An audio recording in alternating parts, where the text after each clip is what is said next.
María José Gavilán, Canal del Fútbol. Coach, how are you?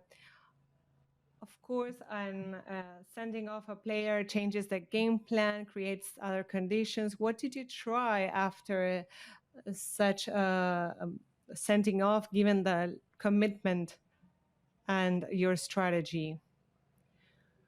Well, I think, unfortunately, we had to play with one man down for 70 minutes, and against a squad like Venezuela's, we had to change the plan and play behind the line of the ball. And unfortunately, we were not able to keep our advantage.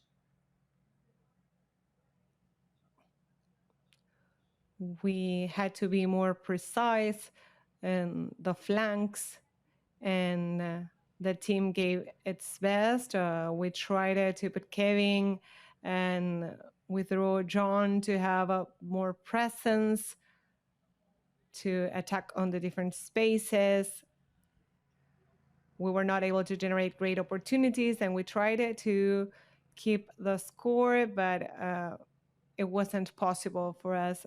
It's not ideal when starting in a tournament like this, but now we have to recover and prepare for the next two. Good afternoon. Is it true that the sending off of Enner, it is true that it conditioned Ecuador, but didn't she give a lot of space to Venezuela in the second half by parking the bus?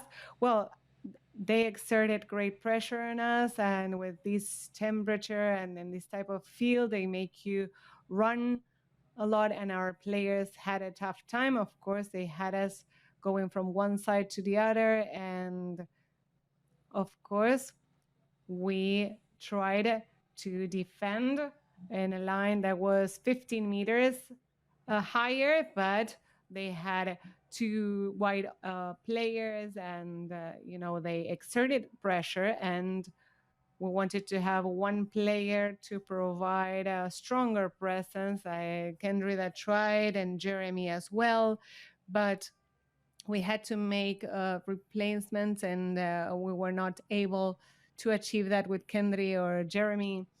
And it is clear that when you play with 10 players, you are at the opponent's mercy, even if you don't want that.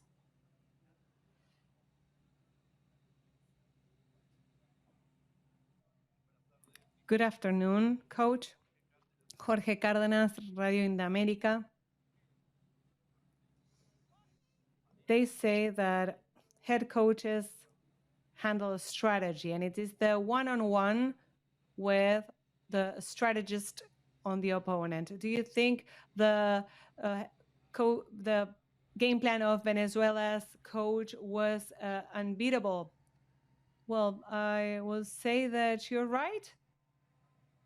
I think that he was better than me as a strategist. He won. Pablo Kid from Radio Redonda. Coach, what is your take on the goal coming from a throw-in? I imagine you practice to avoid committing that type of mistake. What is your view on that specific play? Well, details are very important. They did a quick throw-in, and they caught us off guard, a bit disorganized, and there was a ball that was stopped, and then on the rebound, they scored. It was maybe tough to recover a position. I don't know exactly where they did the throw-in. I haven't seen that. I know they might have not done it from the right place. I know the players were complaining about that, but sometimes they catch you off guard in the counter attack, and that is what happened on that second goal. Andrés Muñoz from Radio Activa for Ecuador. Did you get to see the sending off of Valencia? Would you have an opinion on that? And how do you think you have to work to prepare the squad against Jamaica? I did not have the time to review that. We decided to see and assess how the players were for the second half. We were analyzing how they were doing, and we will have the time to review it later. And there was a negative outcome for us in this match, but the first 20 minutes we did well, I believe. And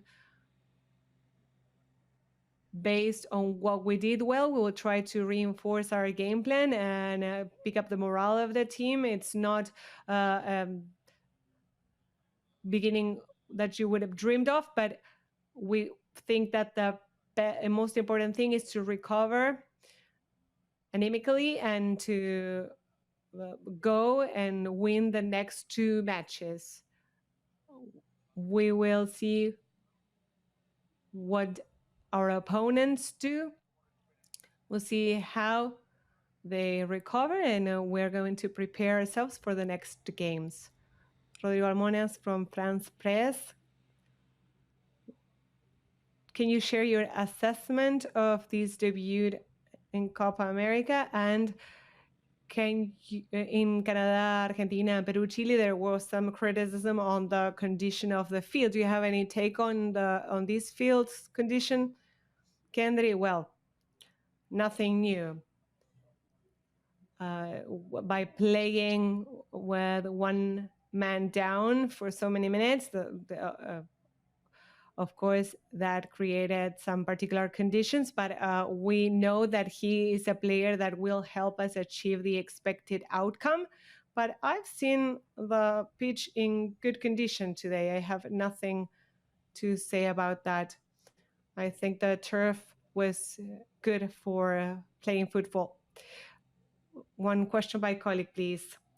Soledad Rodriguez, ESPN.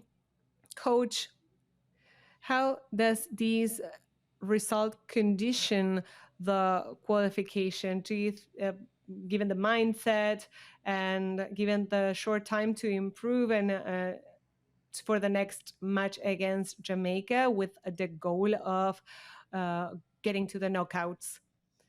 Well, of course, if you start with 3 points to your favor, you have a margin, and we don't have that margin now. We know we have to play 2 games in which we need to win in order to qualify, but we are used to the pressure. We know it's difficult, but if we think that if we play 2 good matches, we will end on top. Good afternoon, Brayantino, Venezuela 96.1. Professor, you were very clear given the game plan proposed for Ecuador. Given the situation with Valencia, were you surprised by the game plan of Batista? No. I think it was a great opponent, and to provide a deeper assessment, maybe you can ask that to their coach. I think they're a great team. They played a great match.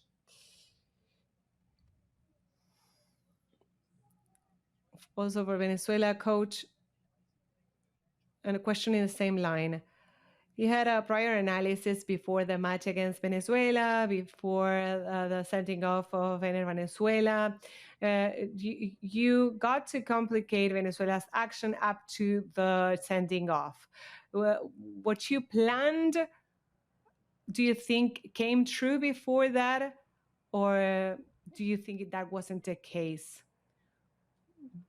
Well, I think that up to that moment, we were doing fine. We had reached the opponent's goal. We had been able to carry the ball through the flanks, but of course the match is a 90-minute match. And given the circumstances, I cannot say I'm satisfied. But if you play 20 minutes well and then with 10 men, you cannot continue that level of play, of course I am satisfied for those elements, but we were not able to achieve the expected result. Coach, Good afternoon. After the substitution of Jeremy for Grueso, you removed one attacker. Was he tired? What were you after? And in order to recover the state of mind and the mood of the players, what is your plan for this week? Well, Jeremy's substitution is because he was tired, and we knew that this was possible, and we were ahead. And we also put Alan to help Piero because they were using the flanks, and we thought that Alan could assist us, and unfortunately they scored, and that was it. Of course, today we're not in a good position, but we have a match ahead of us, and we have to recover physically because it is a great tier to play with 10 players for so many minutes. And also, we need to boost the morale. I just complaining on being sorry won't help us in the next game. Tomorrow in the morning, we'll start working with the players, and they will be even more motivated to provide a well-rounded performance in Vegas. Pauche from Radio Estrella, Guayaquil. Out of the negative, what can you highlight, or what are the highlights of this match? What are your takeaways? Because there's always some good in the bad. Well, I am happy about how we played until the red card. From then onwards, it was a different game plan, a different match, and we were not able to compete at the same level.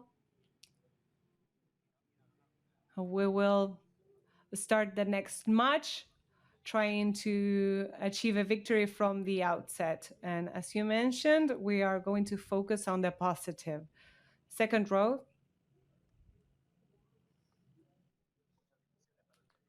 Blessings, Coach Mauricio Canto from El Informador Deportivo.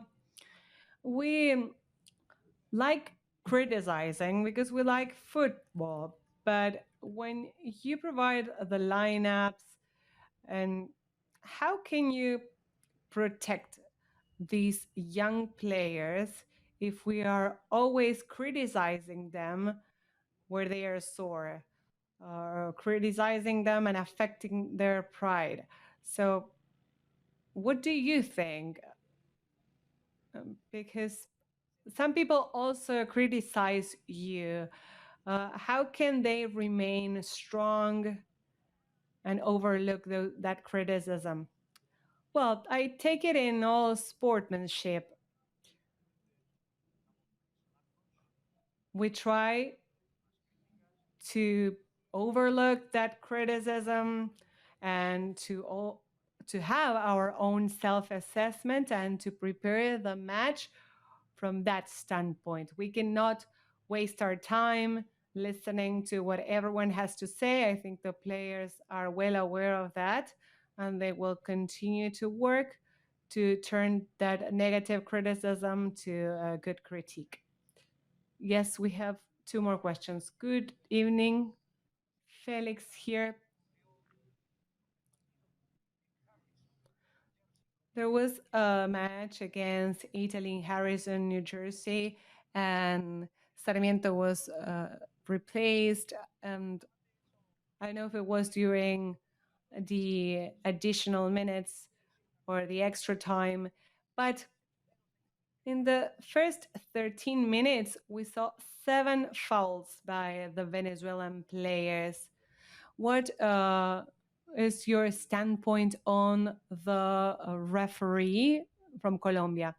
I will not talk about the referees, and it is true that there is a video assistance, but the referee decided to make his own calls. I cannot